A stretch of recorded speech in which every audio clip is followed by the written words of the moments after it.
समुद्र में लहरों का दो प्रकार होता है ना। एक तो चक्रवात के रूप में होता है, यूं गोल गोल घूमता हुआ, उसको बोलते हैं भंवर।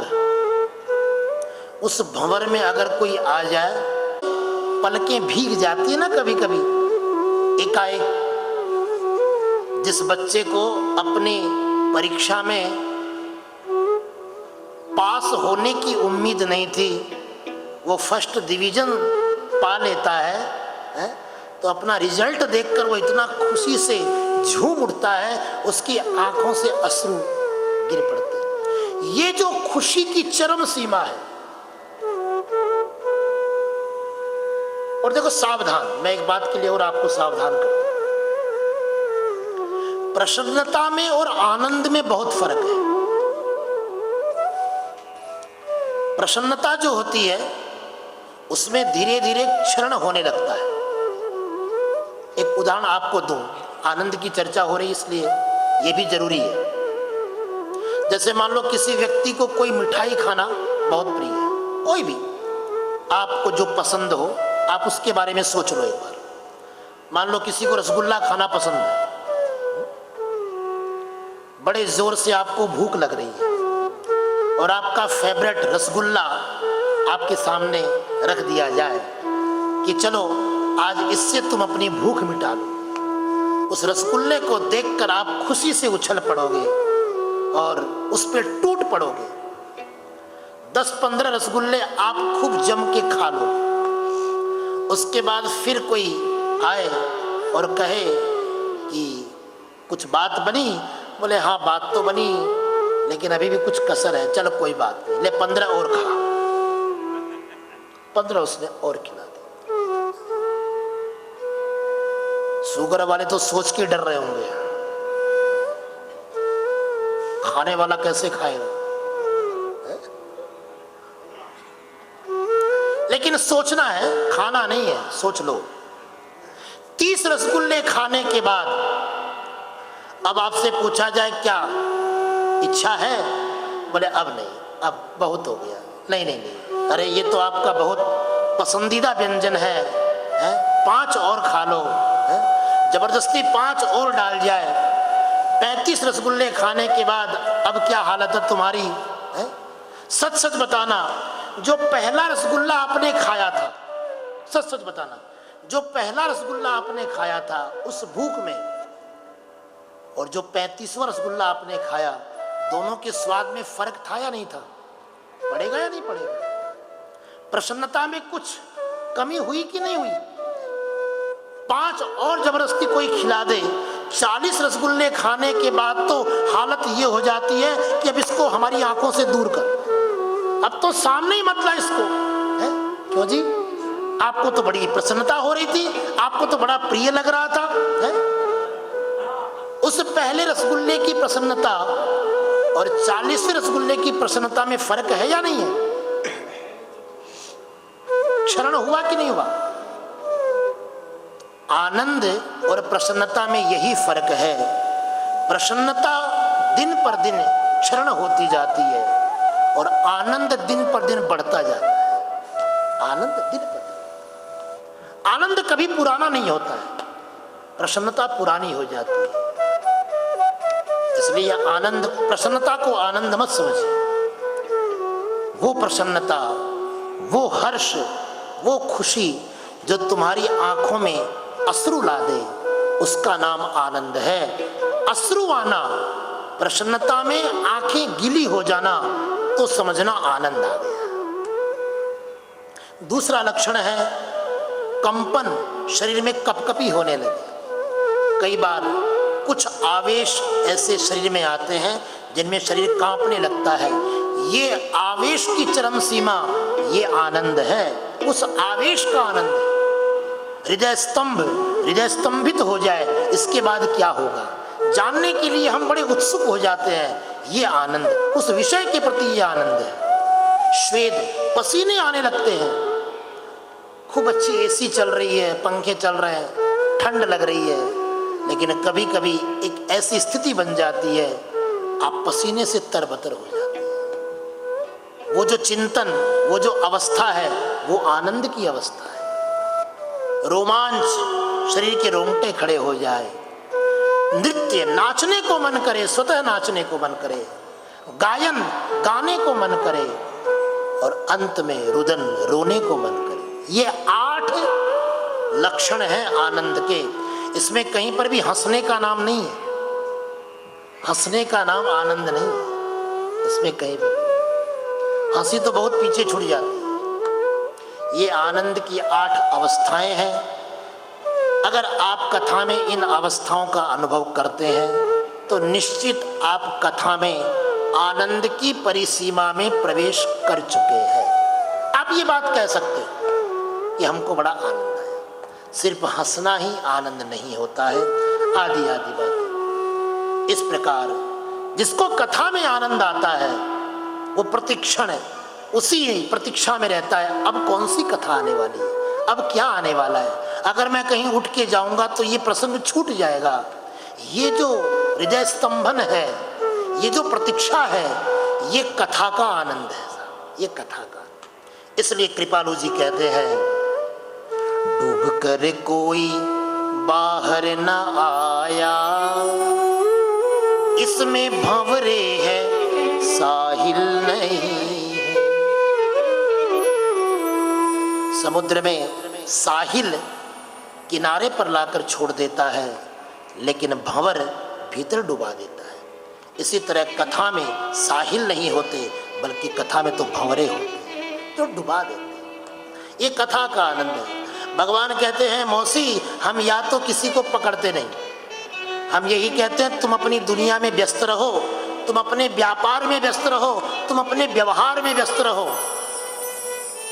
लेकिन जिसको हम पकड़ लेते हैं फिर उसको हम छोड़ते नहीं। उसके रहन सहन का तरीका बदल जाता है, उसके बात करने का तरीका बदल जाता है। देखो, सत्संगी लोगों के सुनने का तरीका ही बदल जाता है। कोई व्यक्ति अगर सत्संगी है, वो अगर सुन रहा है तो आपको देखते ही पता चल जाएगा ये सत्संगी आदमी, ये सुनने वाला, ये अच्छा श्रोता है। वरना बहुत से लोग बर्दाश्त ही नहीं कर पाते हैं सुनना। ये भी एक कृपा है भगवान की।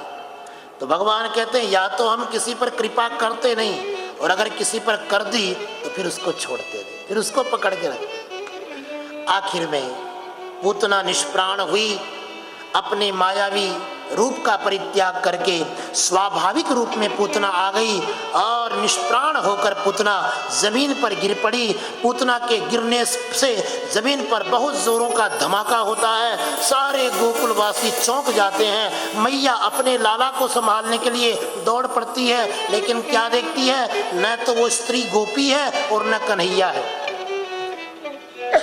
तभी उस भयंकर ध्वनि की दिशा में भागते हुए लोगों ने देखा कि उस राक्षसी के आंचल पर नंद नंदन खेल रहे हैं, लौट रहे हैं। दौड़कर सबने नंद नंदन को उस राक्षसी से दूर किया और यशोदा मैया को लाकर दिया। कहते हैं, पूतना के शरीर से एक दिव्य ज्योति बाहर निकली, जो भगवान के श्री चरणों में विलीन हो जाती है, और पूतना भगवान के चरणों को प्राप्त होती है। परीक्षित पूछते हैं, महाराज ऐसी क्या विशेषता थी इस पूतना में, जो मरते समय इसे भगवान के चरणों की प्राप्ति हुई, इसे सद्गति हुई। श्री गर्ग संहिता के गोलोक खंड में कथा आती है कि ये जो पूतना है, ये पूर्व जन्म में राजा बलि की पुत्री थी, जिसका नाम था रत्नमाला। ध्यान से सुनना, ये कोई सामान्य राक्षसी नहीं है, ये राजा बलि की पुत्री थी। जब भगवान वामन बनकर राजा बलि के दरवाजे पर गए तो भगवान वामन को देखकर इसके मन में ये इच्छा हुई, इतना सुंदर बालक है, ठाकुर जी ऐसा सुंदर बालक अगर मुझे मिल जाए तो मैं अपने आंचल का दूध पिलाकर अपनी ममता का आनंद ले सकूं।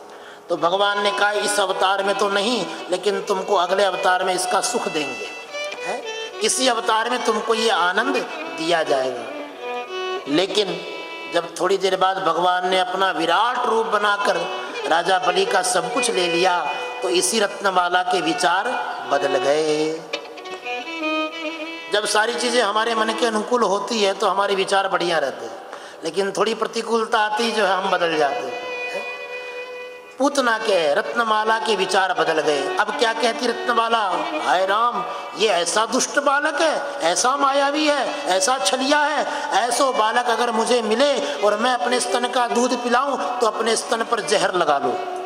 भगवान ने कहा चल ये भी कर लेना, तेरी सारी मनोकामना पूरी करूंगा, क्योंकि तेरे पिता के यहाँ मांगने जो आया हूँ, है तेरे पिता के यहाँ याचना करने आया हूँ, इसलिए जो तू कहे सो तुझे पूरी करके इच्छा दूंगा।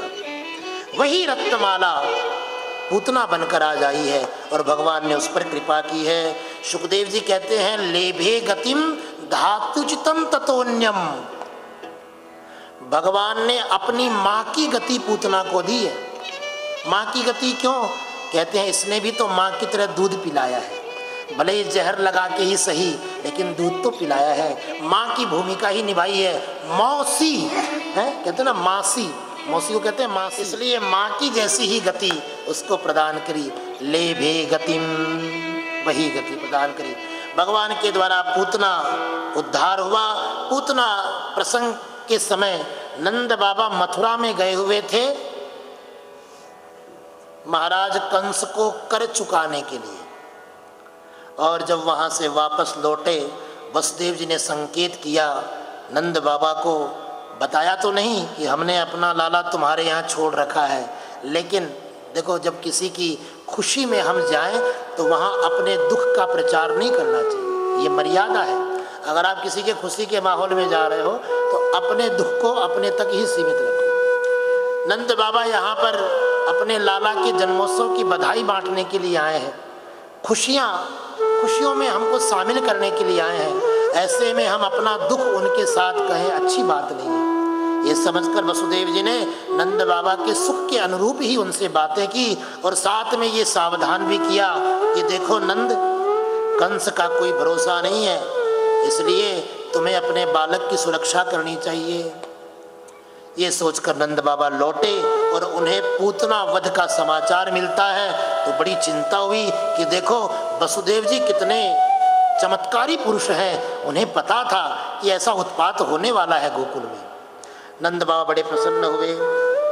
3 महीने बाद फिर एक असुर का वध, ये असुर कंस के द्वारा भेजा गया जिसका नाम था शकटासुर। 3 महीने बाद भगवान ने शकटासुर का वध किया। 3 महीने का मतलब भगवान के जन्म को 108 दिन बीत गए, या ये समझ लो भगवान के जन्म का नक्षत्र है रोहिणी नक्षत्र, और नक्षत्रों की कुल संख्या है 27। तो जब रोहिणी नक्षत्र चौथी बार रिपीट हुआ तो कितने दिन हुए? 108 दिन, है ना। 27 नक्षत्र जब 4 बार रिपीट करेंगे तो 108 दिन हो जाएंगे, यानी एक माला पूरी हो गई। भगवान के जन्म दिवस की एक माला पूरी हो गई। तो यशोदा के मन में इच्छा हुई कि चलो उत्सव मनाते हैं।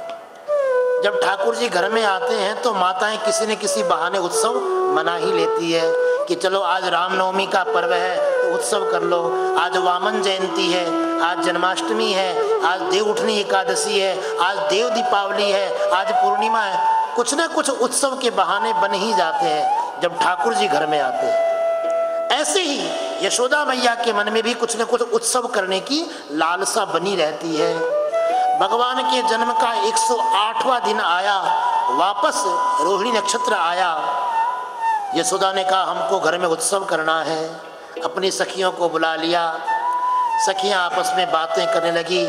यशोदा ने सोचा हमारी बातों से ये लाला की नींद टूट जाएगी, इसलिए गायों के खिरक में अपने घर के आंगन में ले जाकर लाला को एक छकड़े के नीचे सुला दिया। उसी छकड़े में एक असुर आकर बैठ गया। भगवान की दृष्टि पड़ी उसके ऊपर और भगवान ने अपने चरण प्रहार से, अपने पद प्रहार से उस असुर का उद्धार किया। और भगवान के चरण की चोट लगते ही वो छकड़ा यानी वो गाड़ी उलट जाती है और गाड़ी के उलटने से उस पर जो रखे हुए मटके थे उन्हीं मटकों के नीचे दबकर वो असुर मर जाता है। भगवान ने इसका उद्धार क्यों किया? परीक्षित पूछते हैं। गर्ग संहिता में कहते हैं कि ये शकटासुर पूर्व जन्म में हिरण्याक्ष का पुत्र था और ये वृक्षों को बहुत तोड़ता था। ध्यान रखना, ये हिरण्याक्ष का पुत्र वृक्षों को तोड़ देता था, इसे वृक्ष प्रिय नहीं थे। इसलिए लोमश मुनि ने इसको श्राप दिया कि जा तू देह रहित हो जा, तू ऐसा असुर बन जा जिसके देह ना हो। उन्हीं के श्राप से ये असुर बना और भगवान ने इस पर कृपा की। इसलिए व्यर्थ ही वृक्षों को नहीं तोड़ना चाहिए, न काटना चाहिए, इस बात को ध्यान रखे। ये शक्तासुर की कथा है। ठीक 6 महीने बाद तृणावर्त नामक दैत्य का वध हुआ। ये भी मामा कंस ने ही भेजा है। देखो, मामा जी नए नए खिलौने भेजते हैं और ठाकुर जी इन खिलौनों को तोड़ते रहते हैं। भाई वो बच्चा ही क्या जो खिलौने तोड़े ना। हम सोचते हैं कि एक खिलौना ला कर दो तो उसको बच्चा हमेशा जीवन भर खेलता रहे, ऐसा थोड़े होता है।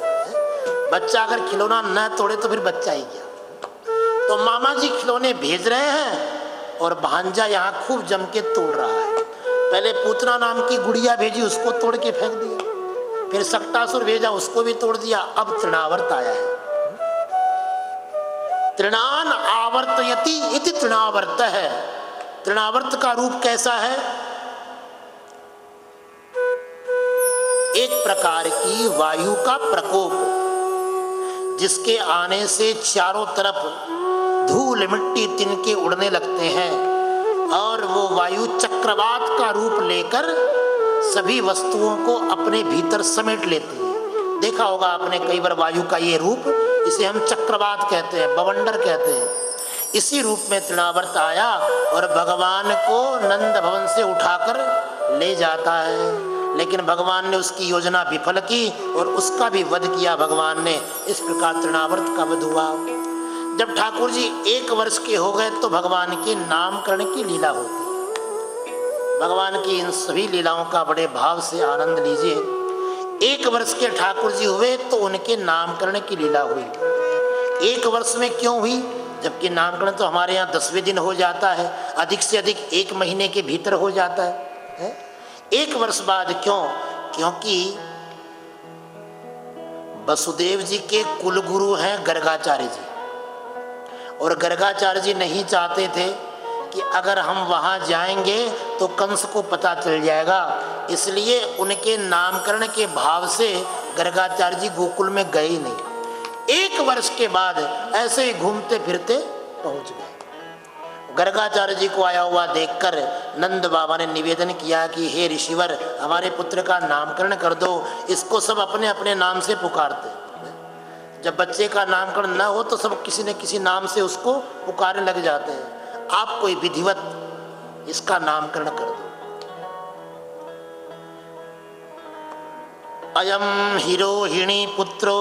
आहा, श्री गर्गाचार्य जी ने गौशाला में बैठकर दोनों बालकों का नामकरण किया है। सबसे पहले रोहिणी के बेटे का नामकरण किया। अयम हिरोहिणी पुत्र है रमयन् सुहृदो गुणैः आख्यास्यते राम इति बलाधिक्यात् बलं विदुः। नामकरण संस्कार करते हुए गर्गाचार्य जी कहते हैं, देखो ये जो रोहिणी का बेटा है, इस रोहिणी के बेटे का जन्म राशि के आधार पर र अक्षर से नाम बनता है। क्योंकि स्वाति नक्षत्र में जन्म हुआ ना, तो स्वाति नक्षत्र के आधार पर र अक्षर बनता है ना, तो र अक्षर से इसका नाम पड़ता है राम। रमा रमयन् सुहृदो गुणैः, ये सबको प्रिय है इसलिए इसका नाम है राम। बलाधिक्यात् बलं विदुः, ये बड़ा बलवान है इसलिए इसे लोग बलराम भी कहेंगे, बलभद्र भी कहेंगे, बलदेव भी कहेंगे। पूर्व काल में ये किसी दूसरे गर्भ में था, वहां से रोहिणी के गर्भ में पधराया गया, इसलिए इसका नाम है संकर्षण। ये बलराम जी के नामकरण हुए और फिर यशोदा नंदन का नामकरण करते हैं। प्रागयम वसुदेवस्य कच्चित् जातस्तवात्मज वासुदेव इति श्रीमान अभिज्ञः संप्रचक्षते। देखो, भगवान कृष्ण के जन्म नक्षत्र का नाम है वासुदेव।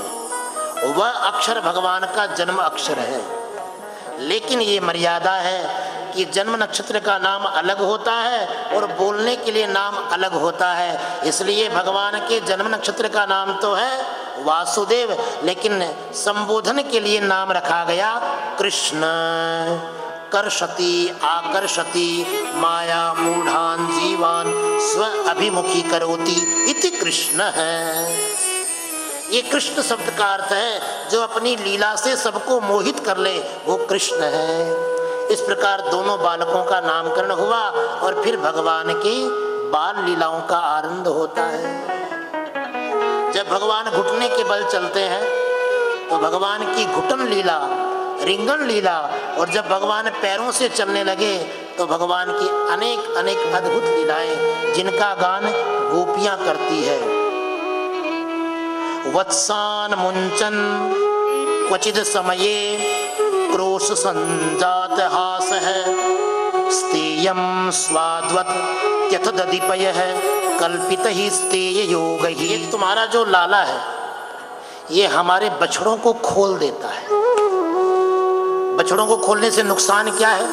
बोले नुकसान ये है, बिना समय में यदि बछड़े खोल दिए जाते हैं तो वो बछड़े गाय का सारा दूध पी जाते हैं, और जब वे गाय का दूध पी जाते हैं तो हमको कुछ नहीं मिलता है। जब हम दुहने के लिए जाती हैं, क्योंकि गोपियों का तो दूध दही ही व्यापार है ब्रजवासियों के लिए है, गोकुलवासियों का व्यापार तो दूध दही का विक्रय करना ही है।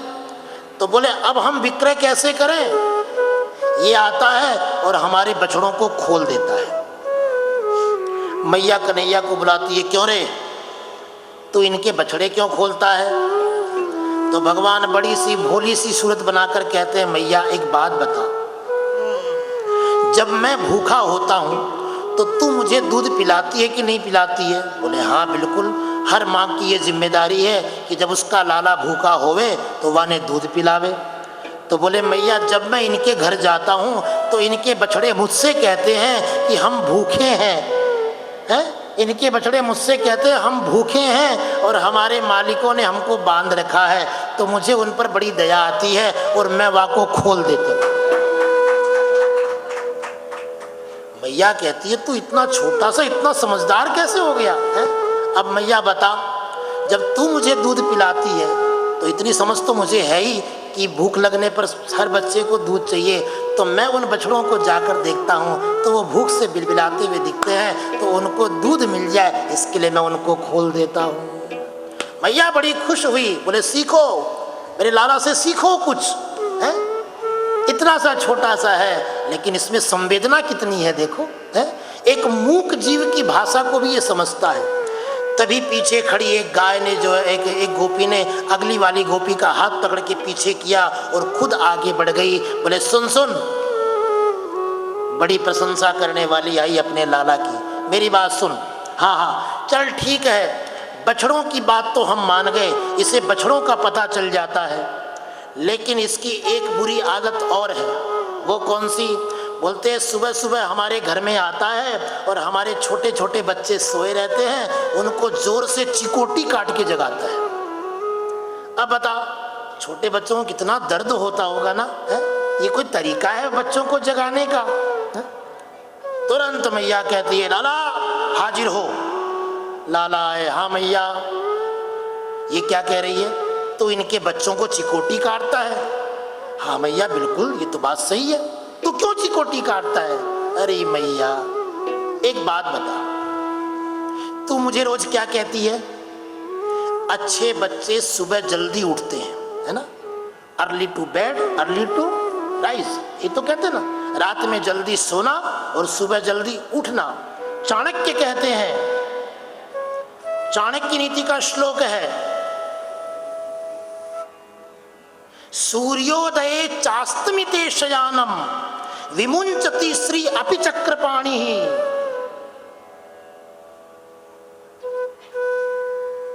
बहुवासिनम निष्ठुर भाषिणम च। चाणक्य कहते हैं अपनी नीति में, यदि सूर्य अस्त और सूर्य उदय के समय स्वयं भगवान चक्रपाणि भी शयन करें तो हम उनको भी छोड़कर चली जाएं।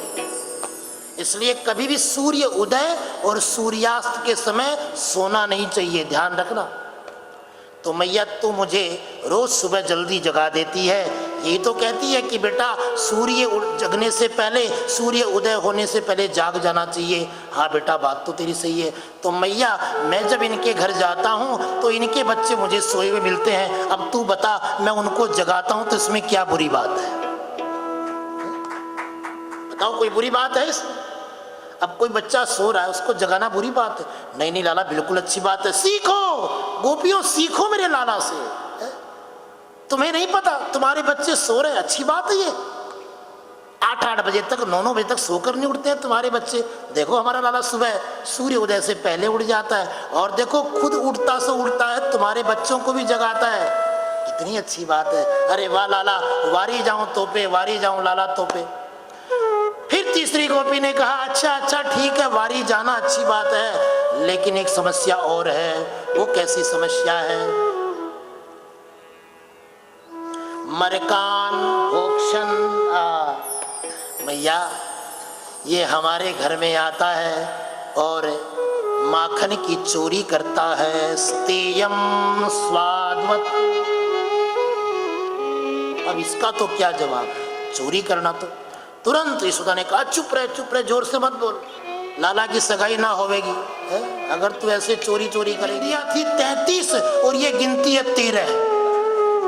अब बताओ 20 माखन के लौंदे नुकसान हो गए हमें हैं, और हमें कहती है तुमने 13 ही उठाए हैं। वो तो हमारा श्रीदामा था जिसने बताया लाला तेने 33 उठवाई थी। अब बता मैया ये इनके घर में माखन मांगने के लिए जाऊं मैं? इससे कहे पहले इसने चोरी क्यों की मेरे साथ? मैया ने कहा क्यों री तूने बदमाशी की? प्रभावती कहती है मैया मैं तो हमेशा स्कूल के पीछे बैठकर पढ़ी, हमें कौन सी गिनती आती है? हमें जैसे गिनती आई वहां तक तो हमने गिन दिया, उसके आगे हमको गिनती आई नहीं। अच्छा इसीलिए तुम्हारे यहाँ लाला चोरी करता है? तभी दूसरे ने कहा चल कोई बात नहीं, मान लिया ये चोरी करता है, कोई फर्क नहीं पड़ता, हमारा छोरा खाए तेरा छोरा खाए एक ही बात है, लेकिन ये बंदरों को भी खिलाता है। मरकान भोक्षण, खुद खाए हमको कोई आपत्ति नहीं, लेकिन बंदर को क्यों खिलाता है? इससे तो नुकसान है सामान का। लाला बंदरों को क्यों खिलाता है? भगवान कहते भैया तैने ही तो पढ़ायो तो कि बांट के खाओ स्वर्ग में जाओ। जो बांट के खाता है वही स्वर्ग में जाता है, तो हम तो बांट कर खाने वाले हैं, या खातिर हम सबको बांट कर खाते हैं। अरे वाह लाला वाह, जुग जुग जिए मेरा लाल, तो जुग जुग दिए। अरे गोपियां सीखो यहाँ से हैं? कैसे संस्कार है सुनो इसके। लाला इतने संस्कार तो तुम्हें आए कैसे हैं? मैंने तो कभी ना दिए तुझे इतनी बड़ी बड़ी बातें। एक गोपी कहती है वो सब तो ठीक है, लेकिन चलो खुद खाए बंदरों को खिलाए कोई फर्क नहीं पड़ता, लेकिन हमारी मटकियां क्यों फोड़ता है? चेन्नाति भांडम भिनत्ति, भांडम भिनत्ति, ये हमारे भांडों को फोड़ देता है, ऐसा क्यों? पूछ इससे। लाला ये तो बेटा नुकसान वाली बात है, देख माखन तक तो चलो मैं सहन कर लूंगी, लेकिन ये मटकियां फोड़ना, ये भांडे फोड़ना, ये कौन सी अच्छी बात है? द्रव्यालाभे गृह कुपितो है। जब किसी के घर में माखन नहीं दिखता है तो ये मटकी को फोड़ देता है। जिस बर्तन में मक्खन नहीं है वो बर्तन तो फूटने लायक ही है। क्या मतलब? इसका मतलब ये है, गोस्वामी जी कहते हैं संत हृदय नवनीत समाना। ये नवनीत क्या है? ये मक्खन क्या है? बोले संतों का भक्तों का हृदय ही तो नवनीत है। जैसे नवनीत जरा सी गर्मी को देखकर पिघलने लगता है, ऐसे ही संत किसी के दुख को देखकर पिघलने लगते हैं। इसीलिए महापुरुषों का जो मन होता है वो नवनीत के समान होता है, मक्खन के समान होता है। जिसका मन, जिस शरीर में नवनीत के जैसा कोमल मन नहीं है, ऐसे बर्तन तो फूट ही जाए तो अच्छा। क्यों? जिसके मन में कोमलता ही नहीं है, ऐसा मनुष्य जीकर भी क्या करेगा। मन में कोमलता, यही तो मक्खन है। मन ही तो मक्खन है। भगवान कहते हैं कि मैया मैं इनके बर्तन फूटता नहीं हूं, वो बर्तन अपने आप फूट जाते हैं। वो कैसे? अब देखो कन्हैया अपना जुगाड़ लगाते हैं। कहा मैया एक काम कर, तो इन गोपियों से कह दे अगर इनको अपनी अपनी मटकियां बचानी है तो मटकियों को ऊपर न टांगे, हमारे लिए नीचे रख दिया करे, क्योंकि हम हैं छोटे से। अब वहां तक पहुंचने के लिए हमको थोड़ा लंबा होना पड़ता है, उसमें थोड़ा हमारा बैलेंस बिगड़ जाता है और उसी बिगड़ने के संतुलन में वो मटकी हाथ से छूट जाती है और वो फूट जाती है। इसलिए यानी समझा दे, कल से मटकियां सब नीचे रखेंगे हमारे लिए। यशोदा मैया समझाती है, सुन ले सारी गोपियां अपनी अपनी बातें सुन लो, मेरा लाला जिसके यहाँ भी जाए वो अपनी अपनी मटकी को नीचे रख दे। लेकिन इन सब लीलाओं का उद्देश्य यही है कि वो भगवान की सुंदर वाणी को सुनना चाहती है, लेकिन उन सब के मन में एक ही भाव है, आवो नंद नंदना आवो मन मोहना, गोपी जन प्राण धन राधा जी के रमणा, गोपी जन प्राण धन राधा जी के रमणा। छुम छुम बाजे छुम छुम बाजे छुम छुम बाजे पायलिया, छवि दिखलाए कान्हा मेरे घर आए, कान्हा मेरे घर आए, मेरे घर आए, कान्हा मेरे घर आए। छुम छुम बाजे वो बाजे छुम छुम बाजे पायलिया, छवि दिखलाए कान्हा मेरे घर आए, कान्हा मेरे घर आए, मेरे घर आए, कान्हा मेरे घर आए। हर गोपी ये प्रतीक्षा करती है कि आज लाला हमारे यहाँ आ जाए। अपने अपने बच्चों को सिखाकर भेजती है। जो बच्चे कन्हैया के चौर्य मंडल के सदस्य थे, भगवान की मित्र मंडली के सदस्य थे, उनको सिखाकर भेजती है। सुन, आज कन्हैया से कहना हमारे यहाँ माखन चुराओ। तो छोरा कहता है नाना वो ऐसे नहीं आता, जिसके यहाँ ताजा मक्खन बनता वहीं आता, वो बासी माखन नहीं। जिसने अपनी श्रद्धा कहीं और लगा दी है उसकी झूठी श्रद्धा लेने वो नहीं आता है, वो तो बिल्कुल ताजी श्रद्धा लेने के लिए आता है। इसके मन में बिल्कुल ताजा मक्खन है, बिल्कुल ताजी श्रद्धा है। इसलिए गोपियां प्रतीक्षा करती है, आओ आवो नंदे नंदना आवो मन मोहना, आवो नंदे नंदना आवो मन मोहना, गोपी जन प्राण धन राधा जी के रमणा, गोपी जन प्राण धन राधा जी के रमणा, ओ गोपी जन प्राण धन राधा जी के रमणा, गोपी जन प्राण धन राधा जी के रमणा। रैन अंधेरी चंद्र स्वरूपी आ गए, आ गए, रैन अंधेरी चंद्र स्वरूपी आ गए, आ गए। मात यशोदा और सखियन मन भागए, भागए, मात यशोदा और सखियन मन भागए, भागए। कांधे कारी कांधे कारी कामलिया, मुख मलकावे आए, मेरे घर आए, कान्हा मेरे घर आए। छुम छुम बाजे वो बाजे छुम छुम बाजे पायलिया, छवि दिखलाए कान्हा मेरे घर आए, कान्हा मेरे घर आए, मेरे घर आए, कान्हा मेरे घर आए। आवो नंद नंदना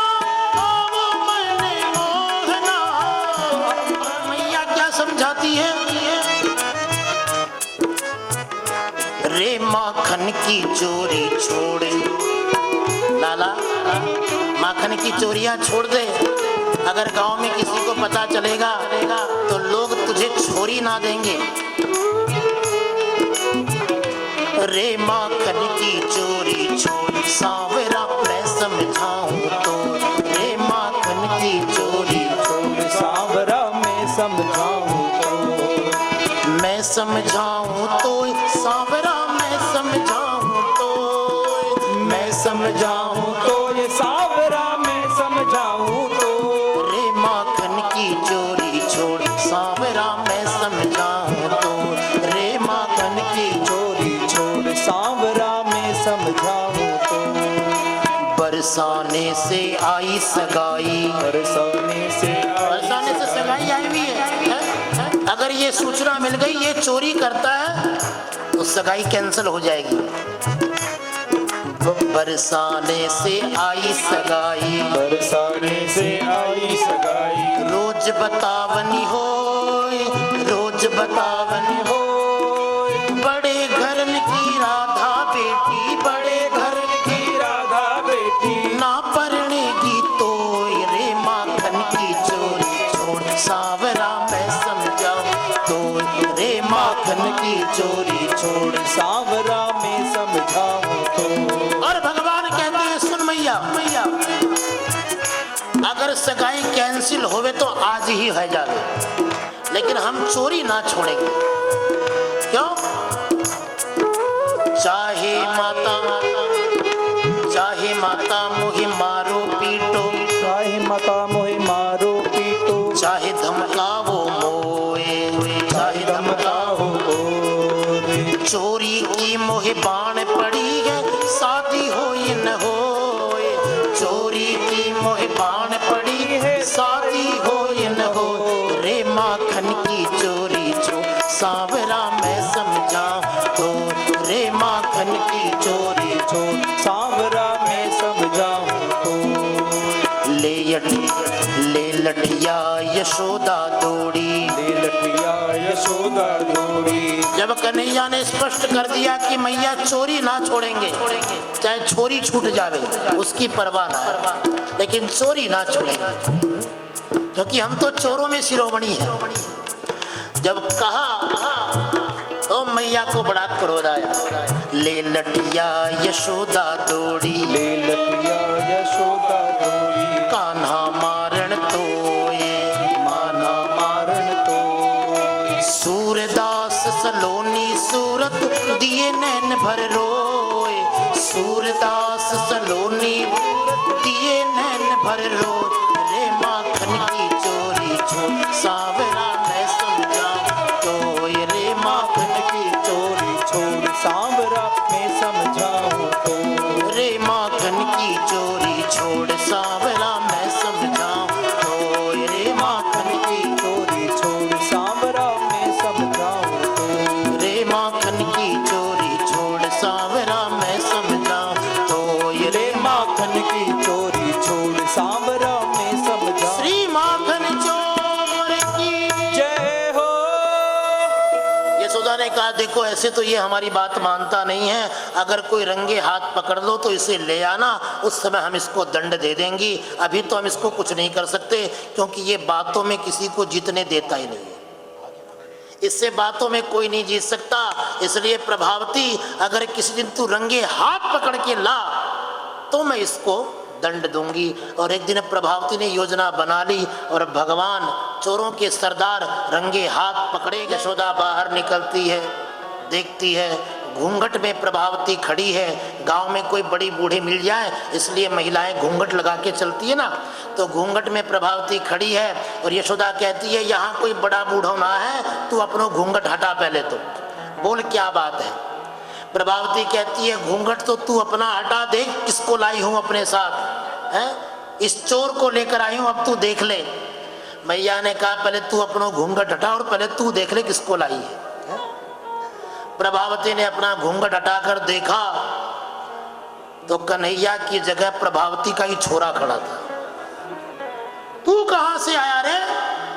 मैं तो उसे लाई थी, तू कैसे आया? छोरे का नाम था भैरव क्यों रे भैरव, तू कैसे आया? भैरव ने कहा, मैया मुझे ना मालूम, रास्ते में कन्हैया ने कहा कि तेरी मैया मुझे मेला दिखाने ले जा रही है, तू चलेगा? मैंने कहा आज तक मुझे कभी लेके ना गई। तो बोले ले आ जा, पकड़ा तेरे हाथ है, और उसने अपना हाथ तेरे हाथ में पकड़ा दिया और मैं तेरे साथ आ गया। प्रभावती ऐसी लीला देखकर बड़ी गदगद हो गया। इस प्रकार बड़े भाव से ठाकुर जी का इन बाल लीलाओं का आनंद होता है गोकुल में। इसी प्रसंग में भगवान के मृद भक्षण यानी भगवान ने ब्रज की माटी खाई, इस माटी खाने के प्रसंग की चर्चा है। भगवान ने ब्रजरस का पान किया। उसके बाद भगवान की दामोदर लीला, ध्यान से सुनना, दामोदर मास में बैठे हैं और दामोदर लीला तो वैसे आप सुन ही चुके हैं, लेकिन कथा के माध्यम से इसका दर्शन कर लीजिए। एक बड़ी विलक्षण बात और बताऊंगा। दामोदर लीला की एक बड़ी विलक्षण बात प्रभु जी उस दिन चर्चा कर रहे थे ना, थोड़ी अंग्रेजी वाली बात मेरे को तो नहीं स्मरण में है, लेकिन मैं जहां तक कुछ समझ पा रहा था, एक गाय की चर्चा प्रभु जी कर रहे थे ना, याद है आपको? भगवान के दामोदर लीला की चर्चा सुखदेव जी करते हैं। एकदा गृहदासीषु यशोदानंद गेहिनी कर्मांतर नियुक्तासु निर्ममंत स्वयं दधी। एक दिन की बात है, एक दिन यशोदा ने विचार किया, लगता है मेरे यहाँ जो सेवक सेविकाएं अपने हाथ से माखन बनाती है, मेरे लाला को वो माखन पसंद नहीं आता है, इसलिए लाला बाहर जाके माखन खाता है, क्यों ना आज मैं अपने हाथ से माखन बनाऊं।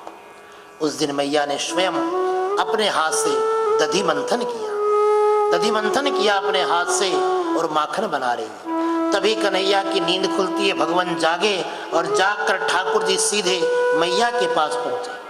उस समय मैया भगवान की बाल चरित्रों का गान कर रही थी, भगवान की बाल लीलाओं का गान कर रही थी। देखो, गृह कार्य करते हुए भी अगर तुम भगवान के सुंदर भजनों का गान करते हो तो उसका भोजन पर बड़ा प्रभाव है।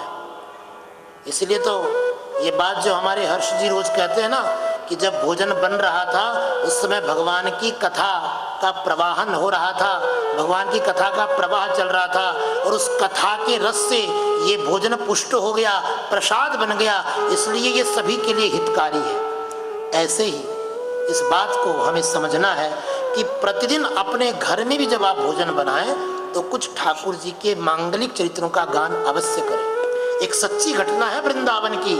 एक गोपी की चर्चा आती है, कहती है एक गोपी नई नवेली ब्याह करके आई थी, उसको भोजन बनाना नहीं आता था, ठीक है, और एक दिन उसकी सास ने उससे कह दिया, बहू आज बढ़िया खीर बनाना, आज घर में कुछ मेहमान आएंगे, खीर ऐसी होनी चाहिए सब अंगुलियां चाटते रह जाए।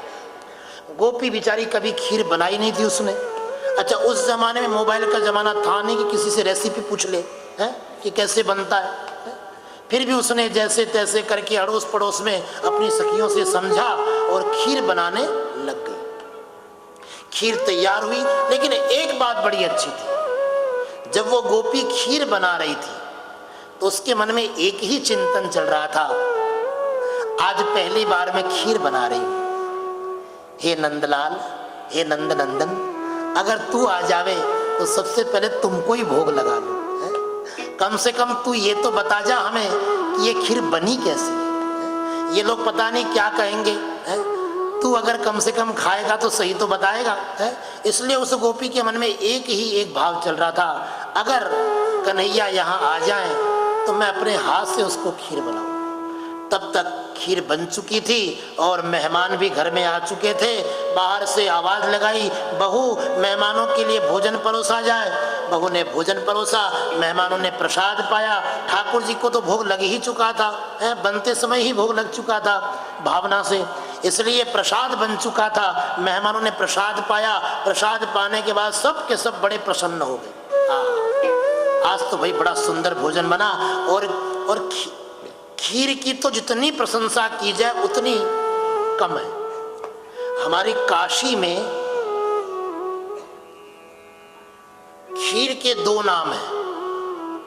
काशी में खीर को दो नाम से पुकारा जाता है, एक तो पायस और दूसरा तस्मई।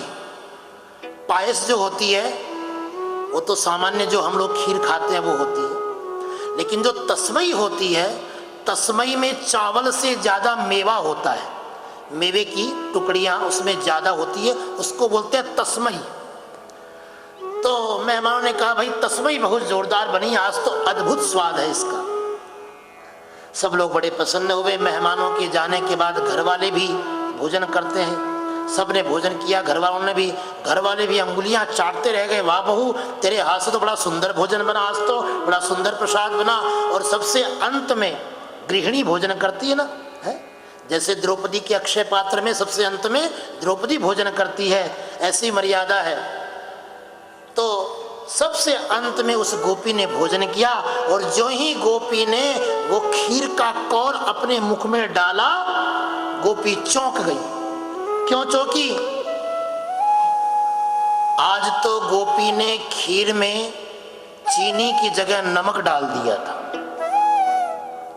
आज तो भूल से चीनी की जगह नमक डाल दिया। ये एहसास गोपी को हुआ, गोपी चौंक गई, बोले इसमें इतना नमक भरा पड़ा है लेकिन सब इतना गुणगान क्यों गा रहे हैं। अपने पति से पूछती है क्यों जी, सच सच बताओ खीर में कुछ कमी थी क्या? अरे कैसी बात कर रही है बावरी, इतनी सुंदर खीर थी, इतना सुंदर, आहा।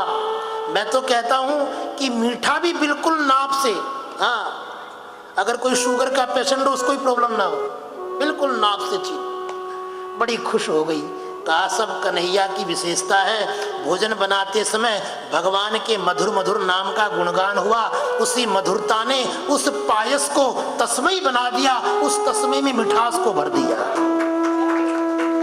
इसलिए मैं सभी माताओं से निवेदन करूंगा कि आप सब भी भोजन बनाओ तो कम से कम कुछ भगवत चिंतन अवश्य किया करो, उससे आपके भोजन की गरिमा महिमा अद्भुत हो जाएगी और सब बड़े पुष्टता से उसको पाएंगे। ये मर्यादा है। तो यशोदा जब दधि मंथन कर रही है तो ठाकुर जी की सुंदर बाल लीलाओं का गान कर रही है, और भगवान जा पहुंचे मैया के पास, मैया से दूध की याचना करने लगे। तभी मैया की दृष्टि पड़ी, चूल्हे पर पद्मगंधा गाय का दूध उफान मार रहा था। भगवान पद्मगंधा गाय के दूध को बड़े आनंद से पीते थे, और ऐसा कहते हैं पद्मगंधा गाय का ही दूध भगवान पीते थे। ये भी प्रसंग है। उस दिन प्रभु जी ने भी चर्चा की थी, आपको याद हो तो, उस विशिष्ट गाय का मुझे नहीं पता नाम उन्होंने बताया कि नहीं बताया आपको, लेकिन पद्मगंधा उस गाय का नाम है। और पता ये पद्मगंधा कौन है? ये पद्मगंधा गाय वही गाय है जिसको तुम अपने पूजा घर में ठाकुर जी के सामने विराजते हो ना। आपने देखा होगा बहुतों ने अपने घर में ठाकुर जी के सामने एक छोटी सी गाय को विराजमान कर रखा है ना, करते ना सब लोग। ये गाय वही पद्मगंधा गाय है। और ये गाय ठाकुर जी के साथ क्यों रहती है पता है? श्री गोविंदायनम में चर्चा आती है। सांडिल्य ऋषि वसुदेव जी के कुलगुरु हैं गर्गाचार्य जी, और नंद बाबा के कुलगुरु हैं सांडिल्य ऋषि। और जो मैं गोविंदायनम की चर्चा कर रहा हूं, इस गोविंदायनम को सांडिल्य ऋषि के वाणी के माध्यम से ही लिखा गया है। कभी जीवन में अवसर पड़े तो गोविंदायनम का भी श्रवण करना बड़ी विलक्षण बात है। गोविंदायनम का प्रसंग है कि भगवान के कृष्णावतार की भूमिका में सभी देवी देवताओं ने अपने अपने पात्र को सुनिश्चित कर लिया है ना। जैसे धर्मराज ने कहा कि हम युधिष्ठिर बनेंगे, इंद्र ने कहा हम अर्जुन बनेंगे, वायु देवता ने कहा हम भीम बनेंगे, अश्विनी कुमार ने कहा हम नकुल सहदेव बनेंगे, कामदेव ने कहा हम भगवान कृष्ण के पुत्र प्रद्युम्न बनेंगे, सनत कुमार ने कहा, क्षमा करें, भगवान कार्तिकेय ने कहा कि हम भगवान कृष्ण के दूसरे पुत्र सांब बनेंगे। ऐसे सब अपने अपने पात्र को निश्चित कर रहे थे। और जब सारे पात्र सुनिश्चित हो गए तो एक दिन पार्वती के मन में भी ये भाव जगा, और पार्वती कहती है कि भगवान मैं भी आपके कृष्णावतार में आपकी लीला का प्रत्यक्ष दर्शन करना चाहती हूँ। किसी को पता है भगवान शंकर कृष्णावतार में किस रूप में अवतार लेते हैं, कोई जानता है? गोविंदायन में बड़े विस्तार से चर्चा है इसकी। भगवान शंकर ने, भगवान रुद्र ने कृष्णावतार के अवसर में अश्वत्थामा के रूप में अवतार लिया था। यह अश्वत्थामा भगवान शंकर के अवतार। पार्वती जी कहती है प्रभु हमको भी अवतार लेना है, लेकिन अश्वत्थामा ने अखंड ब्रह्मचर्य का पालन किया, उसने विवाह ही नहीं किया। अब पार्वती किसके पास जाए? अब पार्वती कहां अवतार ले? तो पार्वती भगवान कृष्ण से कहती है, ठाकुर जी से कहती है प्रभु हमको भी कोई जगह व्यवस्था बना हुआ। तो भगवान ने कहा वैसे तो सारे पात्र निर्धारित हो चुके हैं, लेकिन अगर आपकी इच्छा है तो आपके लिए हम एक विशिष्ट पात्र की रचना करते हैं। वो कौन सी? बोले हम आपको एक गाय का शरीर देते हैं, आप एक गाय के रूप में अवतार लेना। पार्वती जी कहती है भगवान गाय तो बहुत सी होंगी आपके यहाँ है, नंद बाबा के यहाँ तो 9 लाख गाय थी, उस गाय की क्या विशेषता होगी? तो भगवान कहते हैं कि पहली बात तो ये, उस गाय में ये विशेषता होगी कि उसका दुग्ध हमको बड़ा प्रिय होगा। तो पार्वती कहती है सुनो प्रभु, आप दूध की बात कह रहे हो तो मैं आपको एक बात बता दूं, मैं किसी भी बैल के नजदीक नहीं जाऊंगी, मैं किसी भी पुत्र को जन्म नहीं दूंगी। क्यों?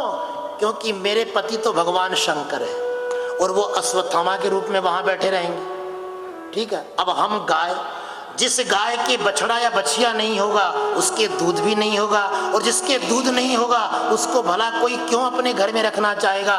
तो भगवान ने कहा तू चिंता क्यों करती है, तेरे स्तनों में दूध तो मेरी कृपा से आएगा, मैं तुम्हारा पुत्र बनूंगा, और जिस दिन मैं अपने मुख में तुम्हारे स्तन को लूंगा उस दिन तुम्हारे थनों में अपने आप दूध आ जाएगा। और इसकी चर्चा है, एक दिन यशोदा अपने पड़ोस में किसी कार्य से गई हुई थी और भगवान भूख के मारे जगे, भगवान की नींद खुली, भूख के मारे यहाँ वहाँ दौड़े, जब कोई नहीं मिला घर में तो सीधे गायों के घर में जा पहुँचे। उस समय अकेली पद्मगंधा, जिसके स्तनों में दूध भी नहीं था, लेकिन वो हमेशा नंद बाबा की देहली पर ही रहा करती थी, इसलिए नंद बाबा ने उसको अपने घर में रख लिया, अपनी गौशाला में रख लिया। और भगवान धीरे धीरे चलते चलते पद्मगंधा के निकट पहुँच गए, और आज भगवान ने पद्मगंधा के थन को अपने मुख में क्या लिया, पद्मगंधा के थनों से दूध की धारा बह चली। और साथ में भगवान ने यह भी कहा कि पद्मगंधा, उसके साथ मैं तुम्हें एक वचन और देता हूं कि मेरी पूजा करते समय जो मेरे पास तुमको विराजमान करेगा उसकी पूजा हमेशा सफल मानी जाएगी। और अगर कदाचित कभी भक्त से कोई अपराध भी बन जाए, हाँ जरूरी नहीं पूजा में हम हमेशा सही हो, कभी मान लो कोई गलती हो भी जाए तो भगवान कहते हैं अगर हमारे भक्त से कोई अपराध हो भी जाएगा तो अगर हमें अपने सामने वो पद्मगंधा दिखाई पड़ेगी तो हम भक्त पर कभी नाराज नहीं होंगे। इसीलिए प्रत्येक कृष्ण भक्तों से मैं ये आग्रह करना चाहता हूँ कि जो जो अपने ठाकुर जी को घर में विराजमान रखते हैं वो उनके साथ एक पद्मगंधा गाय भी साथ में विराजमान करे। ये आवश्यक है, बहुत जरूरी है साहब। इसी पद्मगंधा गाय का दूध भगवान पीते हैं और यही दूध भगवान को बहुत प्रिय है। और उस दिन चूल्हे से वही दूध उफन रहा था, इसलिए मैया ने लाला को अपने स्तनों से, अपने आंचल से दूर किया और उस दूध को बचाने के लिए दौड़ पड़ी। और जब मैया दौड़ी, कन्हैया नाराज हुए, मथानी बाहर निकाली और उसी मथानी को उठाकर मटकी पर जोर से पटका, मटकी 2 टूक हुई, दही पूरे आंगन में बिखर गया और भगवान वहां से दौड़ पड़े। अब तो मैया को क्रोध हुआ। आज तक इस संसार में किसी की हिम्मत ना हुई ठाकुर जी पर क्रोध करे, लेकिन ये तो माँ है साहब, माँ तो माँ होती है। मैया क्रोध के मारे दौड़ पड़ी। लाला घर के भंडार में बैठे, उखल पर बैठे बासी माखन खा रहे थे। मैया ने कन्हैया को पकड़ लिया, घर के आंगन में रखे हुए एक ऊखल से बांधने का प्रयास करती है और हर बार जो ही गांठ लगाने जाए रस्सी 2 अंगुल छोटी। 2 अंगुल छोटी क्यों? इस 2 अंगुल का तात्पर्य क्या है? जब तक हमारे जीवन में ये 2 दुर्गुण हैं तब तक परमात्मा का बंधना मुश्किल है। कौन कौन से दुर्गुण है? एक तो अहम और दूसरा क्रोध। मैया के जीवन में इस समय 2 दुर्गुण हावी है मैया पर, एक तो क्रोध का और दूसरा अभिमान का। मैं इसे बांध लूंगी, ये अभिमान है, और लाला पर क्रोध है, ये दूसरा दुर्गुण है। इन्हीं 2 दुर्गुणों की वजह से मैया बांध नहीं पाई, पूरे गोकुल की रस्सियां लगा दी गई लेकिन भगवान नहीं बंधे। ब्रजवासी कहते हैं उसके बाद वृषभानु के महल से रस्सी आई, वृषभानु जी के यहाँ से रस्सी आई और उससे भगवान बंध गए, क्योंकि वो रस्सी किसी और ने नहीं, स्वयं किशोरी जी ने रस्सी भेजी है। इसलिए इस बात को प्रमाणित करने के लिए एक बात आपको और बता दूं। अगर आप वृंदावन में जाते हैं प्रायः तो आपने दर्शन किया होगा, वृंदावन में ठाकुर जी का जो मंदिर है, ब्रजवासी जो है वो भगवान को यशोदा दामोदर नहीं कहते हैं, राधा दामोदर कहते हैं, है ना। ये राधा दामोदर इसीलिए कहा जाता है क्योंकि राधा जी ने ही दामोदर को बांधा है, यशोदा जी ने नहीं बांधा है। राधा जी के यहाँ से जो रस्सी आई है, जो रज्जू आई है, जो दाम आई है, उसी से ठाकुर जी बंधे हैं। आई बात समझ में? इसलिए भगवान राधा दामोदर कहलाते हैं। श्री राधा दामोदर भगवान की जय हो।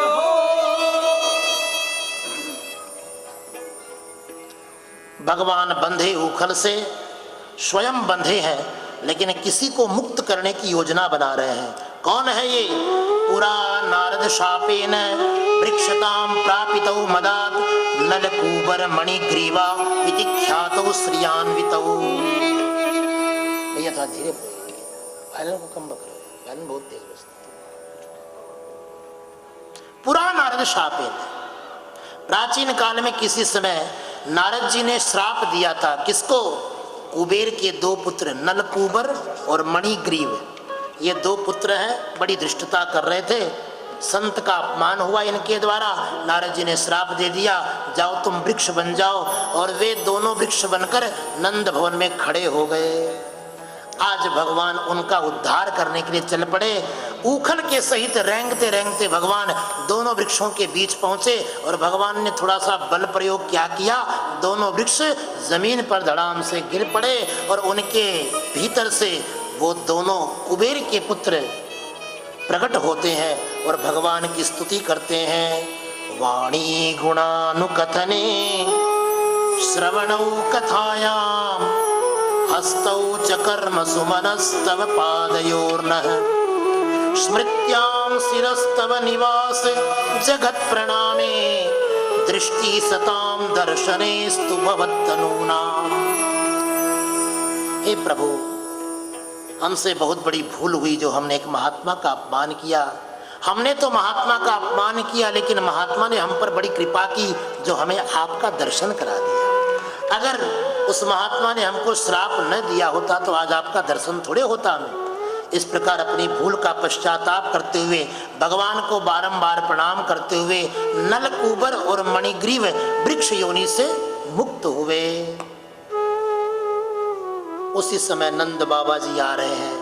नंद बाबा अपनी गायों को चराकर आ रहे हैं और दोनों गिरे हुए वृक्षों के बीच ऊखल से बंधे हुए कन्हैया को देखते हैं। नंद बाबा चौंक पड़ते हैं, दौड़ कर जाते हैं और लाला को ऊखल से बंधन मुक्त करते हैं। ये भगवान की दामोदर लीला है। इसके बाद भगवान की एक बड़ी विशिष्ट लीला है जिसका वर्णन भागवत जी में तो नहीं है, लेकिन अन्य पुराणों में है। यदि आपकी अनुमति होगी तो मैं सुनाऊंगा, आज नहीं कल, क्योंकि आज तो समय ज़्यादा हो गया और प्रसंग कुछ और है भी, इसलिए। वैसे भी हम थोड़ा लेट बैठे थे आज, तो थोड़ा बहुत मुझे उसकी रियायत मिलनी चाहिए, ऐसा नहीं है। तो एक कथा यहाँ पर बड़ी विलक्षण है जो गर्ग संहिता में ब्रह्म वैवर्त पुराण में, श्री गोविंदायनम में, श्री गोपाल और भी बहुत से ग्रंथों में उस कथा को आप श्रवण करते ही होंगे। भागवत जी में उस कथा का प्रसंग नहीं है, इसलिए मैं उस कथा को यहाँ पर सुनाता हूँ कभी कभी समय देखकर। और वो चर्चा है, यहीं पर भगवान कृष्ण और राधा जी का विवाह होता है।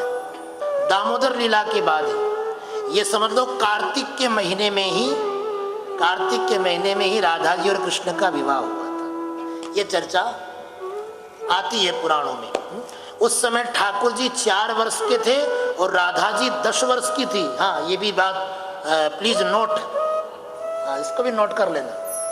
राधा जी ठाकुर जी से बड़ी थी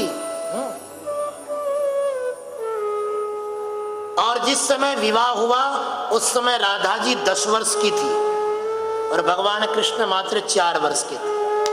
ये लीला 5वें वर्ष में, इसके बारे में मैं कल चर्चा करूंगा, आज अवसर नहीं है, इसलिए कल मुझे याद दिला देना। तो मैं, क्योंकि प्रसंग में नहीं है ना, इसलिए मैं नहीं, लेकिन बहुत कम लोग जानते होंगे शायद इसके बारे में। बहुतों ने तो ये भी सोच रखा होगा कि राधा जी तो भगवान की सिर्फ प्रेमिका मात्र है। लोग ऐसा कई सोचते हैं, लेकिन ऐसा नहीं है। भगवान कृष्ण ने राधा जी के साथ विवाह किया है और इस बात को हमारे ग्रंथ प्रमाणित भी करते हैं।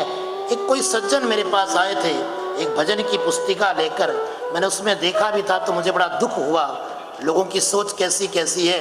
उसमें एक भजन की पंक्ति थी जो मुझे आज भी याद आती है तो मेरे मन में खिन्नता होती है।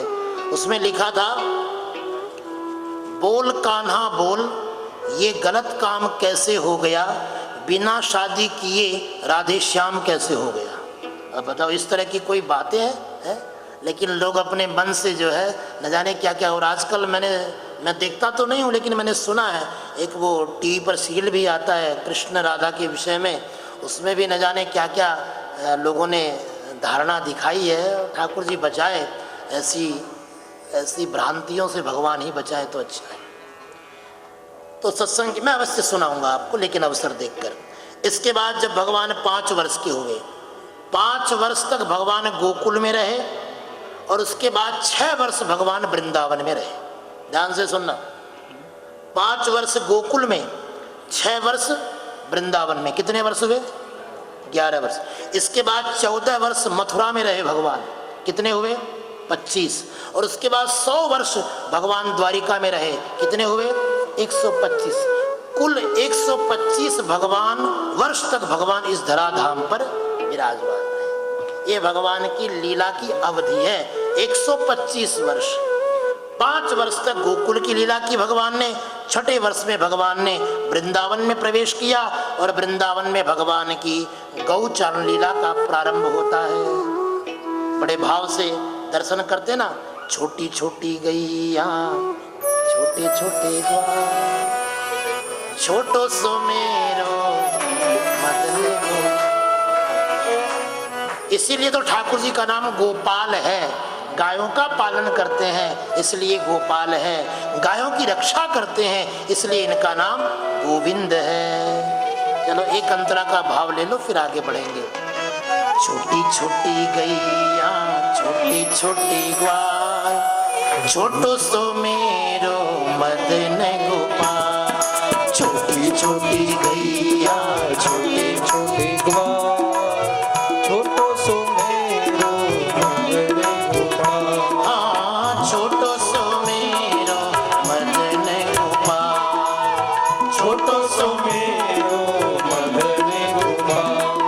छोटी छोटी गैया छोटे छोटे ग्वाल, छोटो सो मेरो मदन गोपाल। सखी क्या खावे मेरो मदन गोपाल। घास खावे गैया दूध पिए ग्वाल, माखन खावे मेरो मदन गोपाल। सखी माखन खावे मेरो मदन गोपाल। सखी छोटी छोटी गैया छोटे छोटे ग्वाल, छोटो सो मेरो मदन गोपाल। सखी छोटो सो मेरो मदन गोपाल। ओ सखी नन्हो सो मेरो मदन